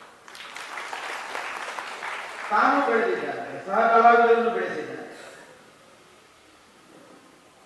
ವಾಚಿಕ ಸಮಾಧಾನ ಇದು ಒಂದು ಪಾತ್ರದ ಮಿತಿಯನ್ನಲ್ಲ ಅವರು ಹೇಳಿದ್ದು, ಯಾರು ತಪ್ಪಾಗಿ ಕಲ್ಪಿಸಿಕೊಳ್ಳಬಹುದು. ಒಂದು ಪಾತ್ರಕ್ಕೆ ಇಷ್ಟೇ ಅರ್ಥ ಹೇಳಬೇಕು ಅಂತ ಮಿತಿ ಅಲ್ಲ ಅವರು ಹೇಳಿದ್ದು, ಅನಿವಾರ್ಯತೆಯನ್ನು ಮಾತ್ರ ಹೇಳಿ ಇಷ್ಟಾದರೂ ಹೇಳಲೇಬೇಕು ಒಂದು ಪಾತ್ರ. ಯಾರು ಕಲಿಯಬೇಕಾದವರು ತೊಡಗಿಸಿಕೊಂಡವರು ಪ್ರಪ್ರಥಮವಾಗಿ ಅವರು ಮಾತ್ರ ಇದನ್ನು ಅಧ್ಯಯನ ಮಾಡಬೇಕು ಅಂತಂದ್ರೆ ಧ್ವನಿ ಅಲ್ಲ, ಬಹಳ ಕಲ್ತವರಿಗೂ ಬೇಕಾಗ್ತದೆ ಅದು ನಿಮಿಷ. ಯಾಕೆಂದ್ರೆ ಮಿತಿ ಮೀರಿ ತಾನು ಆಡುವುದಕ್ಕೊಂದು ನಿಯಂತ್ರಣ ತರಲಿಕ್ಕಾದ್ರೂ ಬೇಕಾಗ್ತದೆ. ಇಷ್ಟರಲ್ಲೇ ಇಷ್ಟು ಹೇಳಲಿಕ್ಕೆ ಬರುತ್ತದೆ. ಒಂದು ಪಾತ್ರಕ್ಕೆ ಬರೆದಂತಹ ಒಂದು ಸಂಭಾಷಣೆಯಿಂದ ಮಿಕ್ಕುಳಿದ ಪಾತ್ರಗಳನ್ನು ಕಲ್ಪಿಸುವುದಕ್ಕೆ ಸಾಧ್ಯ ಆಗ್ತದೆ. ಹಾಗೆ ಇದು ಕೇವಲ ಮುಮ್ಮೇಳದವರಿಗೆ ಮಾತ್ರ ಬರೆದದ್ದು ಅಲ್ಲ, ಹಿಮ್ಮೇಳದವರಿಗೂ ಉಂಟಾಗ. ಯಾಕೆಂದ್ರೆ ದೃಶ್ಯಾವಳಿಯಿಂದ ಮತ್ತೊಂದು ಪುಸ್ತಕವನ್ನು ಬರೆದರು. ಇದು ವೇಷಧಾರಿಯಾಗಿ ಹಿಮ್ಮೇಳದವರಿಗೂ ಸಂಬಂಧಿಸಿದ್ದು. ದೃಶ್ಯಾವಳಿಯನ್ನು ಒಬ್ಬ ಭಾಗವತನಾಗಿ ರಂಗ ನಿರ್ದೇಶನ ಮಾಡಬೇಕಾದ್ರೆ, ಒಬ್ಬ ಮದ್ಲೆಗಾರನಾಗಿ ಮೇಳದಲ್ಲಿ ತಿರುಗಾಟ ಮಾಡಬೇಕಿದ್ರೆ ಯಾವ ಪಾತ್ರಕ್ಕೆ ಏನು ಹೇಗೆ, ಯಾವ ವೇಷಾದ ಮೇಲೆ ಯಾವುದು, ಯಾವ ಸೀನೆ ಹೇಗೆ, ಇದು ಅವನಿಗೆ ತಿಳಿದಿರಬೇಕು. ಇದೀಗ ನಮ್ಮದು ನಿರೀಕ್ಷೆ ಮಾತ್ರ ಆಗಿದೆ, ತಿಳಿದಿರಬೇಕು ಅನ್ನೋದು ನಿಯಮ ಆಗಿದೆ. ಅದು ನಿಯಮ ಆಗಿ ಉಳಿಬೇಕು ಅನ್ನೋ ಉದ್ದೇಶದಿಂದ ರವಿಶಂಕರ್ ಅವರು ಅದನ್ನು ದಾಖಲಿಸಿದ್ದಾರೆ. ಹಾಗಾಗಿ ಎರಡೂ ಪ್ರಯೋಜನಪೂರ್ಣವಾದ ಪುಸ್ತಕಗಳಿದ್ದು ಕಲ್ತವರಿಗೆ ಮರೆತು ಹೋಗಲಾರೆ, ಕಲಿಯದೇ ಇದ್ದವರಿಗೆ ಕಲಿಯಲಿಕ್ಕೆ ಅನುಕೂಲ ಆಗ್ತದೆ. ಪುಸ್ತಕಗಳೆಲ್ಲರೂ ನಮ್ಮ ಮುಂದಿಟ್ಟಿದ್ದಾರೆ.